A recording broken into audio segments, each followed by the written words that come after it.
Hey there. I've been wanting to make this video for a long time now, and I think every time I think about it, the pressure of making it right made me not do it, among other reasons. And this time my wife told me, why don't you just make it for yourself? Right? Because we always remember that you do tend to forget. We remember that we tend to forget. Right? So it's been my third Vipassana. So I'm going to go backwards because the latest one is the easiest one to remember. So this Vipassana came after a long break. So I did my first one in 2016 and then in 2018 with my wife for the first time. Back then she was my girlfriend. And this time I thought I didn't really think it'll go this way.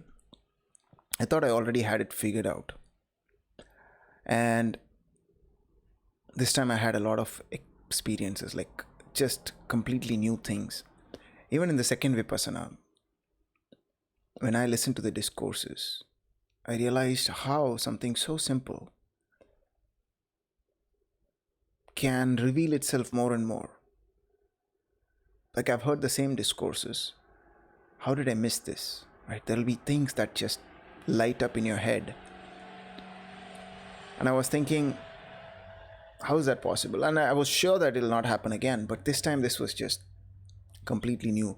I think it has to do something with the mixture of practice and theory, because the theory alone is kind of just dogma. It's just a belief. And because you practice Vipassana and then you go back and you hear this theory of Goenkaji speaking, some things click in your head. And I think myself as very skeptical, and I think you should be too. No spirituality should be religion. There's no place for dogma or beliefs or anything. You shouldn't believe Goenkaji. He tells you that himself.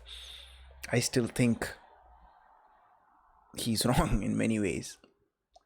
That doesn't mean I don't have gratitude for him or respect for him or can't feel the love that he has. It just feels like it's not the truth. Vipassana is about seeing the truth for yourself, experiencing the truth for yourself.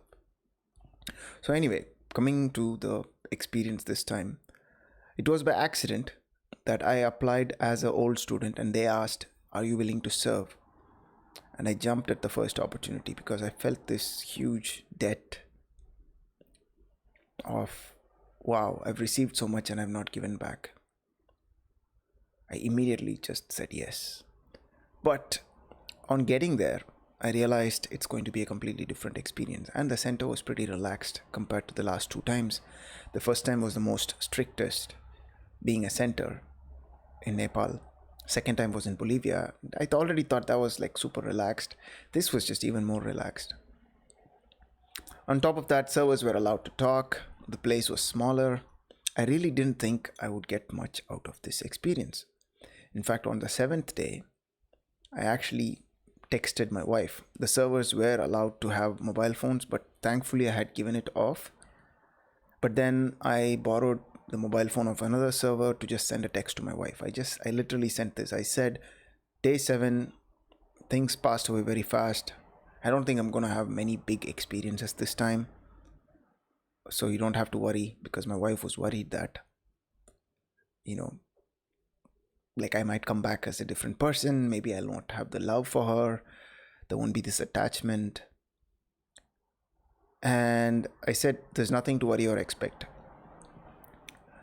So throughout this time, what are the things that I learned? So number one thing I learned was that I was doing meditation wrong. After 2 courses, I was still doing it wrong. I don't know if it is because,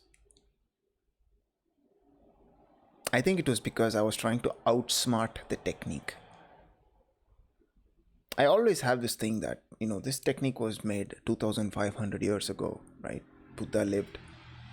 And whenever people follow something without changing it, I feel like, I could be the smart one there and actually improvise or change or do something to it. I don't think there's anything wrong with that. I almost feel like that is the normal way to go, because otherwise then it'll again become dogma. So out of that, what I did was, plus the second indicator is that I've had enormous results from the first and particularly the second Vipassana, which I'll talk about in another video. So that gave me a sense of ego, I think. I was like, I'm doing it right. But then listening to the discourses, I realized I'm doing it wrong. And the mistake was that I was focused on the sensations instead of the equanimity and awareness. So it's like balancing awareness and equanimity every single moment. And instead what I made it all about the sensations. Right? I had pain, lots of it. We have to talk about it. Sorry, this video is going to be a little off. But I have to remember that I'm making this for myself. Of course, I'm going to put it up on YouTube, but this is for myself. Maybe after a few years, I look back just as a memory. So what was I doing wrong? I told you, equanimity is the name of the game. Right? If I have to put it in modern terms, equanimity, it's all about equanimity and awareness. It seems so simple, but then it doesn't hit us until after a certain amount of practice. So the moment you realize that, everything goes away. In fact, after the course, a student came to me and said, oh, day 6 and 7 were good, day 8 and 9 were bad, I was not able to meditate properly. And then I told them, I mean, right now it feels normal because I think I'm out of it. But in there, because you meditate for 3 hours minimum, and I did 4 hours or 4.5 sometimes, rarely, even as a server. And I think I tried to keep my awareness with me all the time. So, and on top of that, they say that serving is like, they call it one of those things, like 10 jars. In Tamil, we say punyam, which is the good deeds that you collect that help you become enlightened or something like that. So they say serving is such a big parmi. Yeah, the word is parmi. Serving is such a good parmi, blah, blah, blah. I don't know if it is because of that.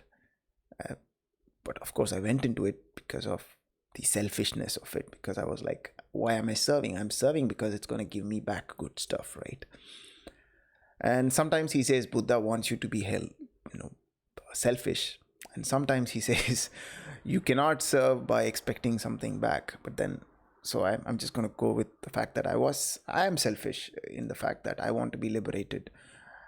I want to feel happier and just release all the bad stuff, sankharas. So that's the number one thing, especially if you're an old student listening to it. And if you have already had success, it's very easy to get carried away identifying with pain and pleasure and all these things and then judging every moment. In reality, you can never have a bad meditation moment, even if you lose the awareness. And that's the key here. It's hard for me too, even now, because every moment you can remain aware and equanimous, or even try to, because you don't even have to remain aware and equanimous. That's even more complicated thing, which is that he tells you that you try to be aware and equanimous. Nature will do the rest. Sometimes the mind is gross. Sometimes the mind has run away. He says, almost like that's not under your control. And that's the second illusion, I think. How much we think that we are controlling it, right? It's kind of weird, but you should really just follow the instructions. You try to do something and forget about the outcome. Because let's say you have lost your mind for 5 to 10 minutes. Then the mind comes back. The first thought, as soon as you become aware, is already negative. Because you're like, I didn't meditate. And then you start that kind of, if you are able to stay there for a while, then it goes down. But sometimes you just multiply that again and again and again. And then you end up having a non-meditative experience, right? Like you want that just complete surrender.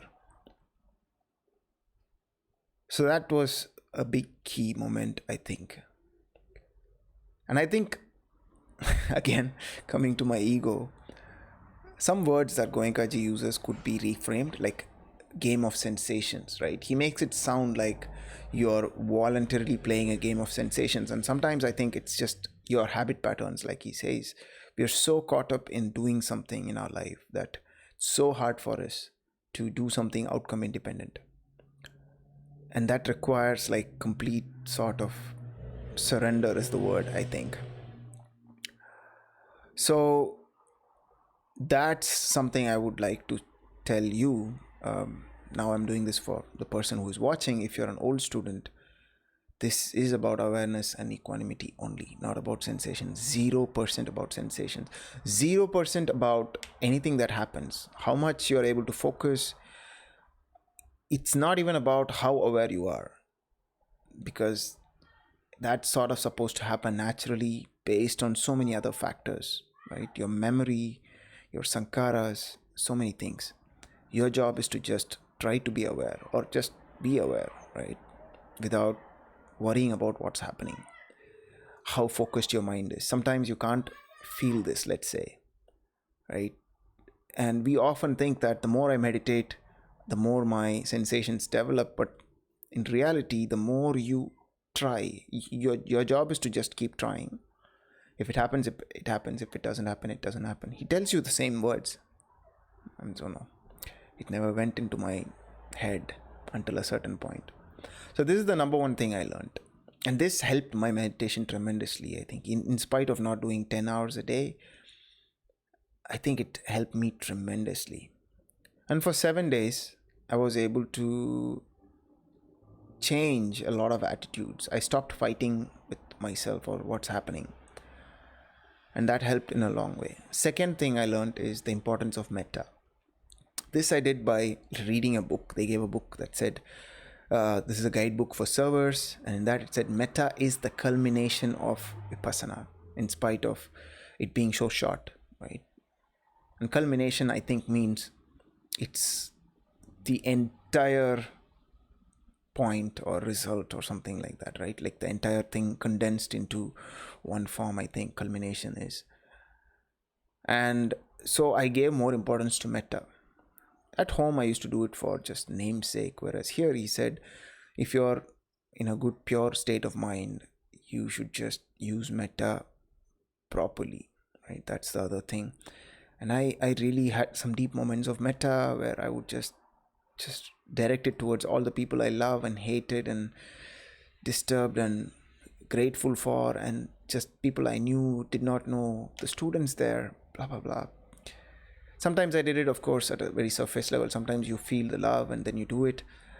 Somebody, I think, told me that even if you feel pain, which they say you shouldn't do, but then I think sometimes pain and a bad state of mind are two different things. Sometimes you can have pain and then still have a clear state of mind. Sometimes you can be overpowered by anger and misery and pain and sadness. Then they say you shouldn't do metta.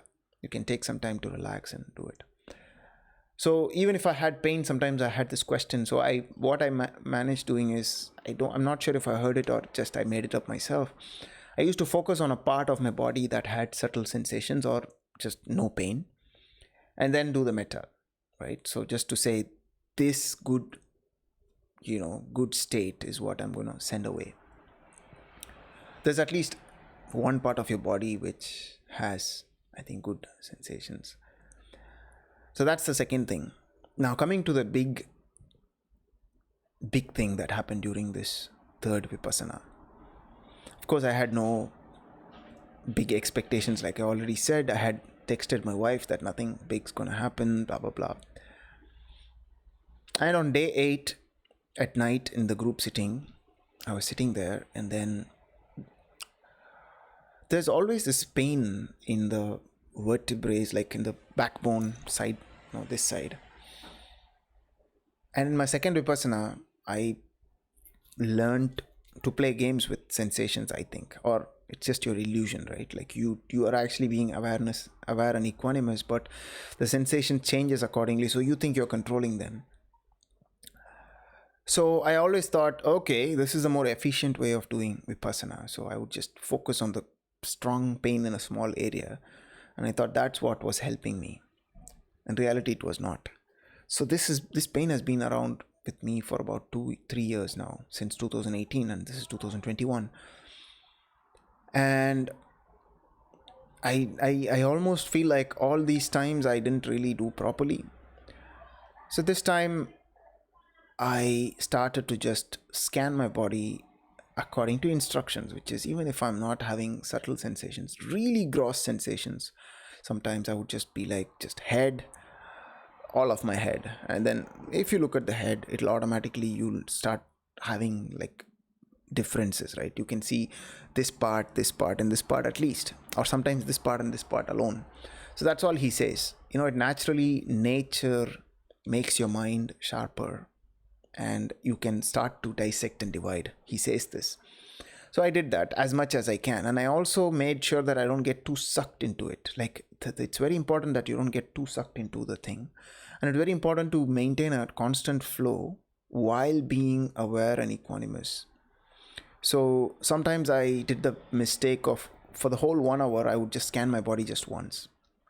I didn't do that. I just said, okay, I have to keep going on. And he says 10 minutes for one full round. I don't know how to time that, but I just thought, as I'm going, I just try to be as aware as possible and go in whatever speed that my mind tells me to at that time, I think.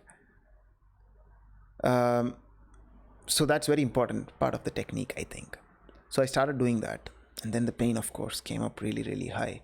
And there's this one question that was in my head all the time, which is, why do I have so much pain? Right? And the previous day, I had this swelling in my hand here, and I didn't know where the swelling came from. So I went to this manager, who's also a senior server, and I told him, look, this hand is swollen. I don't know how. Like, I didn't hit it. It's bizarre. Like, I didn't say it as a complaint. And he immediately said, you should take an interview with the teacher. And this whole 7 days, I had not taken an interview because I didn't know what to ask the teacher, really. I was like, what am I going to ask them? And if I'm being honest, I was thinking, this was a lot less of a strict Vipassana center experience. So in the beginning, I had my own reservations about the teachers and the place and everything, I think, in a small way, not in a big way. If the teacher's watching this, I just want to know that I'm very thankful for the thing, but, the mind is the mind. So I did have that. So he said, okay, go take an interview. So I was like, okay, I'll write my name next day. And so while I'm sitting in the meditation, I'm scanning my body, and then it goes, and then my mind creates this imaginary sequence of me going and talking to the teacher, right? It's imagination. So I'm like kind of preparing for the tomorrow's thing. So basically, my question is just this. I have so much pain, and in the last 3 years, I've never had subtle sensation. Maybe once. It feels like an accident. And I always keep thinking, why do I have so much pain? Am I doing something wrong? Right? That's the whole question that I wanted to ask the teacher, I think. And my mind again just creates this imaginary situation where the teacher just, I think, doesn't reply anything. And it just hit me at that moment. Even now I feel a little bit of that here, that everybody has pain. And I know it doesn't have much effect now, but at that point it was like a deep realization. I say this because, like, 2 years ago, I had a therapy session for a while that the therapist said, pain is what unites us. Everybody has pain. Pain is how we connect, blah, blah, blah. But then I think deep down I believed I have more pain than everybody else. Like, way more. I don't know how to measure that, but I always thought I had certain types of pain. Only I had the miseries in life. And then it just broke open at that point, and I started crying. I just realized everybody has pain. And in that entire room, everybody who were sitting there were all there because they all had pain. And somehow I was able to figure out that they all have probably similar or more pain than me. It's not a competition, right? Like, there was just this deep attachment of, wow, everybody's experiencing similar stuff like me, similar or even same, right? Everybody's going through that. Everybody complains of pain. Everybody's moving around like, wow, everybody has pain. And then I just started crying so much. I was just like, cry, cry, cry, cry, cry. It was in waves and waves of crying, right? And the teacher apparently didn't notice, because I think when you're in that state, you don't really make any sound, just tears and tears and tears. And I was wearing a mask, and the mask was wet. And I'm crying and crying and crying. And this was not new. I've always had crying experiences in the past too. Vipassana, I call that as a release, right? When the Sankara comes out, you cry and you feel amazing after that. And that's part of why you go here, that high. And in this time, something different happened. And sometimes when I cry in the second Vipassana, sometimes the Sankara doesn't come out completely, right? There's like it's like a unclean, like it's almost like it's stuck halfway, like the head has come out and the tail has not come out, sort of thing. It felt a little bit like that, but it was not too much. Like 80% has come out, 20% is still like there's a little bit. So what you do naturally, you try to cry more and let it like just pull it out, sort of thing. I think I tried that, and then I come back to my senses and I say, look, you're not here to control it. You are supposed to like just watch, and it happens naturally. So I go back to that. And the teacher had instructed that servers should not meditate too much. I don't know what that means. Basically, is he asking us to be, not aware and equanimous, or just don't be too aware and equanimous? I don't know, because that whole sentence didn't make sense. I really wanted to ask him. So he said, you can move around. You don't have to practice aditan, which is don't move around your legs, right? So I moved my legs. I was like, okay, this is just too much overwhelming. Let me not, I don't know, freak out or cause disturbance to others. Plus, I have to serve. I'm there to serve others, right? I can't just go into my own sankaras and make it about myself. This whole trip was about serving these students. So I'm like, okay. But then naturally I go back to meditation, I think. Like, it's just like, and this time there's like, just like this whole sensation change in the body. And when I close my eyes, it's so clear.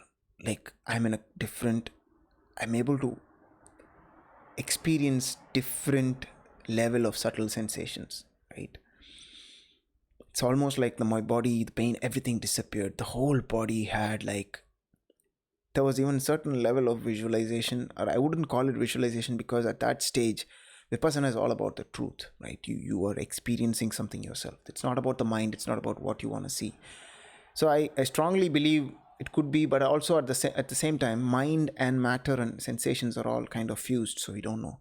But this is what I experienced. As soon as that happened, I had this whole thing throughout my body. I had this big realization that I'm not the only one with pain. Right? In Tamil, we say, I remember asking my mother as a kid, I think, why do only I have pain? Why does these things happen only to me? Maybe you have asked this yourself, but that can be a sankara, right? Like you ask that and you create a certain amount of pain for yourself, and then you keep asking that again and again, and then it becomes like a nail on a rock again and again and again and again. Every time something happens to you, you make it all so special about yourself. It's all about ego, right? Like you make the story about yourself, about, wow, I'm so special, right? Why is this happening to me? And it might seem like a noble thing even, but it's basically pain inflicted on yourself. We are causing pain on ourselves by asking this over and over and over and over again. And we enjoy it. We are addicted to it. We are craving it, right? And that's something I realized after this. So that happened. And then I saw a deep pain, not pain, like tightness here. And when I closed my eyes, I could feel currents all over my body, right? Like lines. And then I don't know if this is just the mind playing tricks, but I swear I could see my chakra here, right? And it was black. I've never believed in chakra. Chakra was some hippie shit that people talked about. I almost call them pseudo spirituals, because people talk about chakras and frequencies and vibrations and just keep, I don't know, some sort of intellectualization happening. without actually experiencing anything. And I didn't, I still don't have any respect for those people, I think, because they're just fooling themselves, I think. But then, hey, everybody has their own journey. But then this time, this was like a direct experience, but I can't still say 100%. But I could see a black chakra, right? And then it's almost like dispelling it outside, like it was holding all of this black matter into it, which I think is fear, because black is often fear. And then basically it's all the fear getting out. And evidently, as soon as that happened, there was this overwhelming sense of fear. I felt fear all over my body.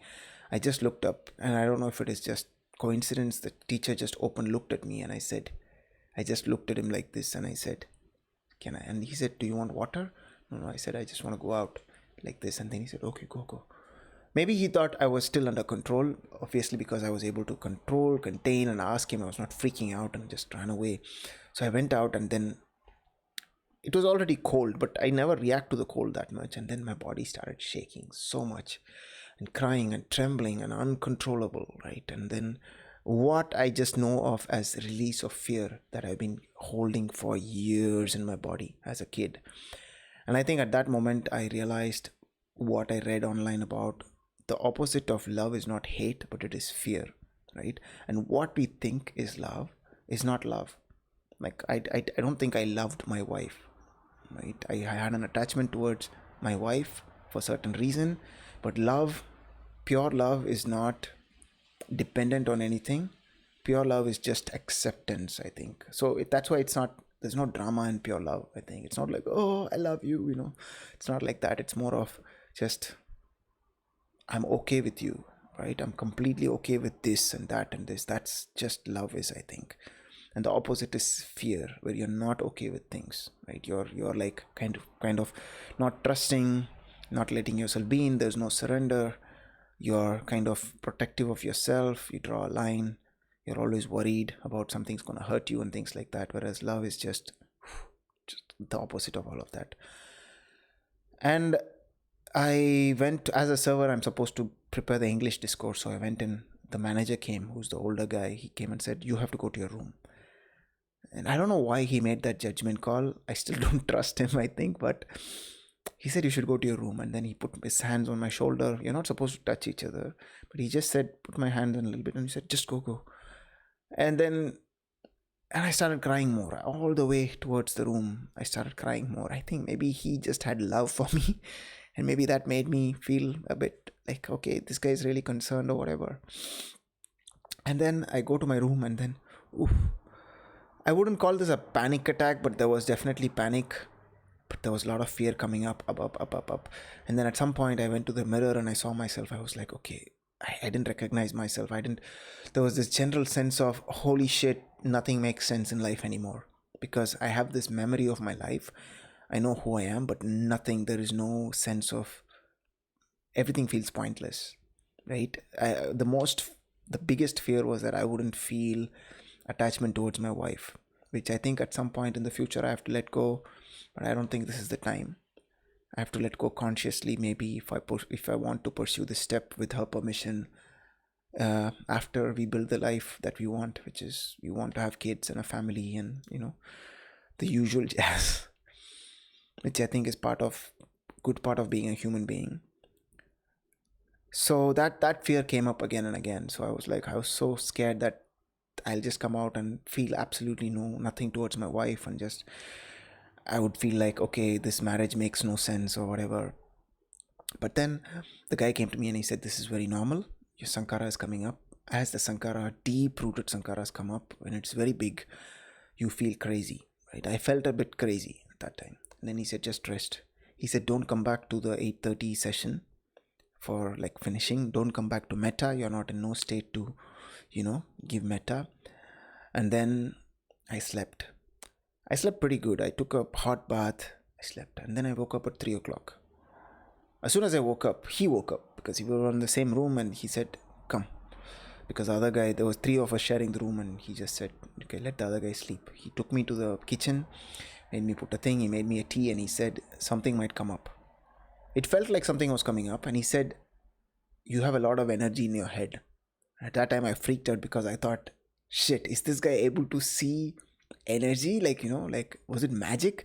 There's that, like, is this going to be this whole reveal that there's a whole world that I was not seeing? Then I asked him, how do you know? I don't know if he still lied about it or if he is honest. He first said, I know. And then he said, I've had the same experience. The way he reacted, it made me almost feel like he knew and he was seeing a lot more than what I was seeing. And these people don't talk, right? Because there's no point of talking, I think. Which is how I feel after this Vipassana too. After my first Vipassana, I came and I spoke a lot. Second Vipassana, I spoke a little bit. I still told my story, blah, blah, blah.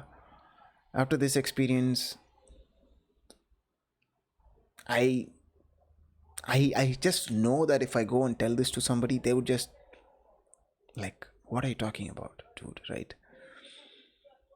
And because something that I read long time ago about Plato or Aristotle, some philosopher said, you always think the map is the real thing or the shadow is the real thing.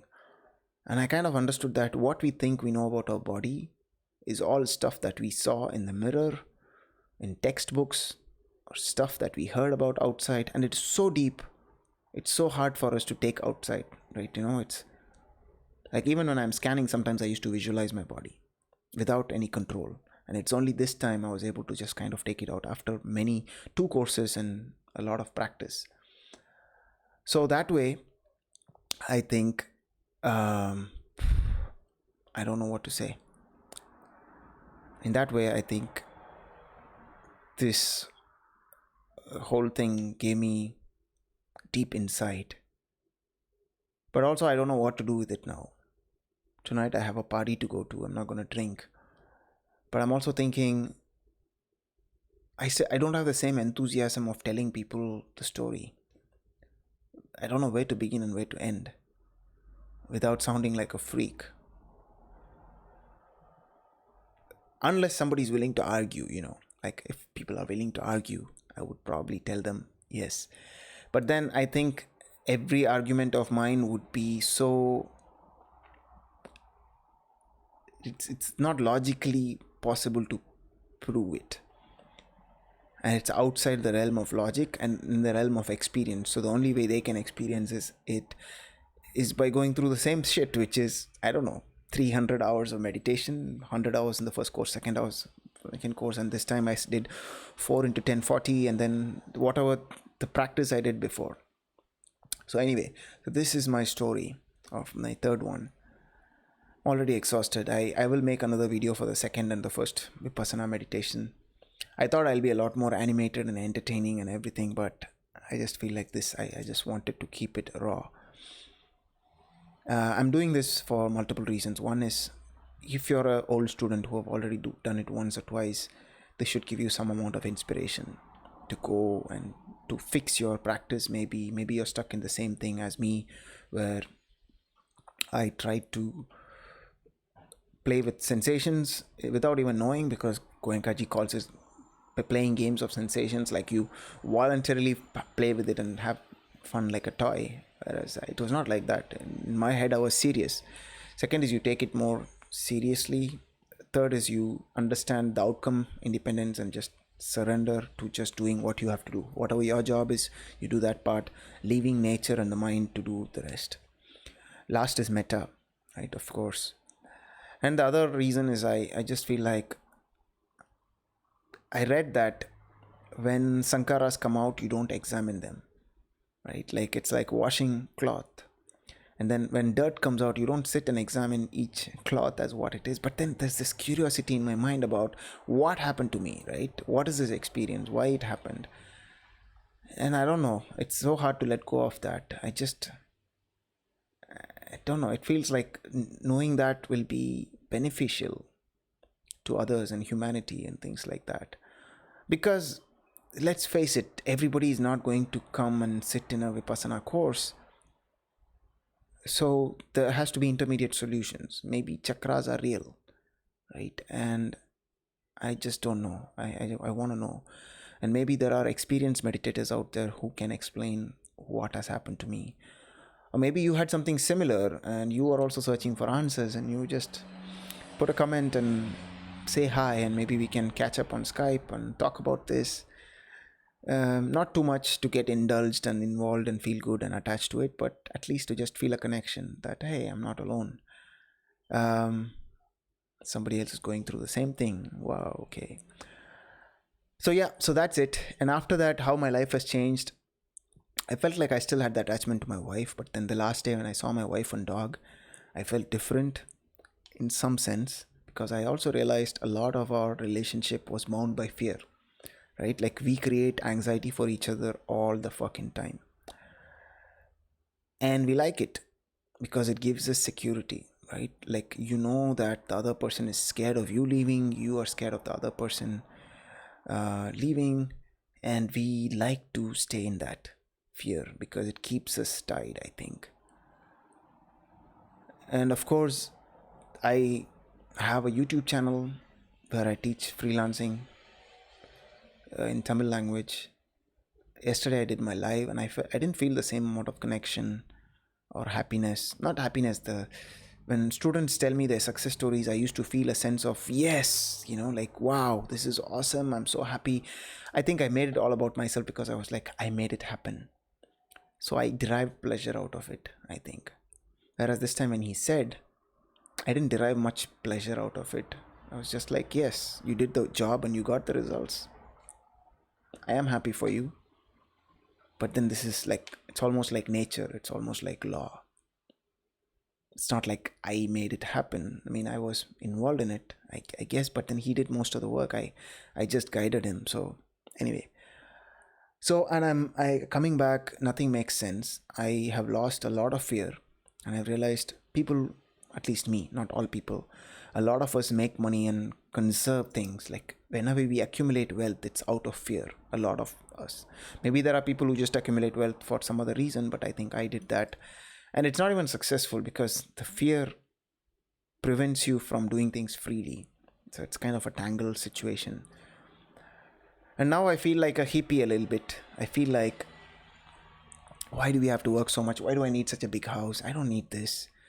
I can actually live life in a such much more comfortable way just by doing some menial jobs, I think. Low, like for example, minimum salary, smaller house, just meditate, have experiences, right? Talk to people, just live life. Thinking about it makes me cry because I'm also scared, I think. The fear has not completely gone away, but it almost feels like that. Like, what's the point, sort of thing. Anyway, talking about it brings me something, I don't know what. Okay, so I think I'm gonna stop. It's 38 minutes. Sometimes, boy, some things don't change. And I can rant and rattle, I can keep doing that. So that part of mine has not died. So this is it. This is my Vipassana log. If I have missed something, I'll make another log, but then it's been already 38 minutes. If you have actually listened to all of this, put a comment, right? Because I wouldn't think anybody would listen to 38 minutes of me talking about this third Vipassana. So may all beings be happy. Metta to you. May you be liberated. May all of us be liberated. Keep up your practice. And one more thing. This time it almost made sense to continue the practice.